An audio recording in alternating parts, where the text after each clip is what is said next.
This is Umar for BoxNation. I'm joined by Freddy Warren here in Riyadh, Saudi Arabia. Tomorrow night, your man Jack McGann is in a really competitive fight. Last time had good memories here with a spectacular knockout win over Roberto Duran Jr. So I'm sure you're hoping for more of the same with Jack tomorrow. Yeah, much more of the same. Jack's best camp he's ever been, made the weight so easily this one. I'm expecting another explosive performance. Big step up. Credit to Louis Greene taking the fight. As we know, a lot of people turning it down, vacating their titles, etc. But yeah, big credit to Louis Greene, and expect fireworks tomorrow night. Let's address that then, because he was scheduled to fight Samuel Anwe. Purse bids did take place, etc. So what happened with that situation? Well, as far as we're concerned, Wasserman won the purse bids, give one date, then delayed it, give another date, then said they wanted to put on another big show, but it's never really materialised. Yeah, we're back out in Riyadh again for Jack. They're loving him over here. Very, very entertaining fighter. Won the purse bids. A week later, Sam Antwi's pulled out with an injury. Vacated the title.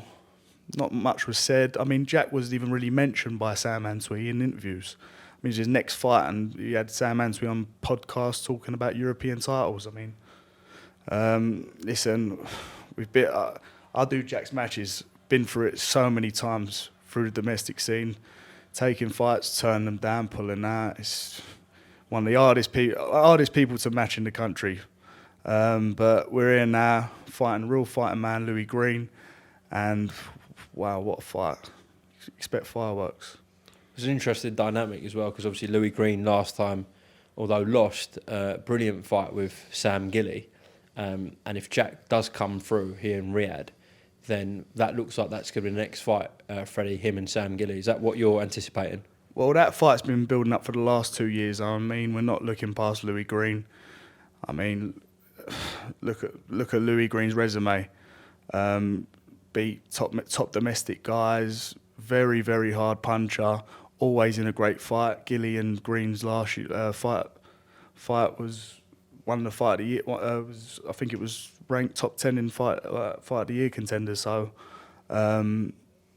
this fight, the gel of styles. I mean, if you're a boxing fan, I would tune in for this one. It's going to be explosive. It's going to be a dogfight. It could, potentially be fight of the night. In my opinion, with the style clash, I think Jack will be a little bit too strong for him, and I have Jack taking him out and the thing. But if we get past Louis Greene, that Sam Gilly fight's just turned so big. That'd probably be one of the biggest British title fights this year. Would you say out of everyone that WBM's managed, this has been one of the biggest successes so far? Because Jack McGann has boxed on Tyson Fury's undercard last time in the Ngannou fight, and now he's boxing on Anthony Joshua's undercard against Ngannou.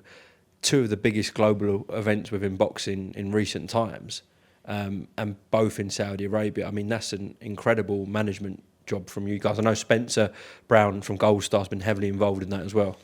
Oh, massive credit to Spencer for getting Jack on these shows, and he's flourished so much. His stock market's rose, but it's been some story with Jack. He actually made his debut on Tyson Fury's comeback show.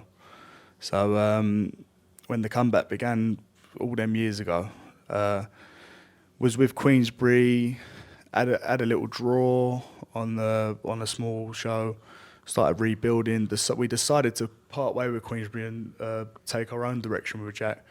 And I remember my first fight of actually meeting Jack when I sort of started getting more involved with WBM. We was in a leisure centre in Blackburn, and I think he was four wins, one draw at the time, and he took on, and pardon my language, the bollocks on this geezer, he took on a former world title challenger, European champion,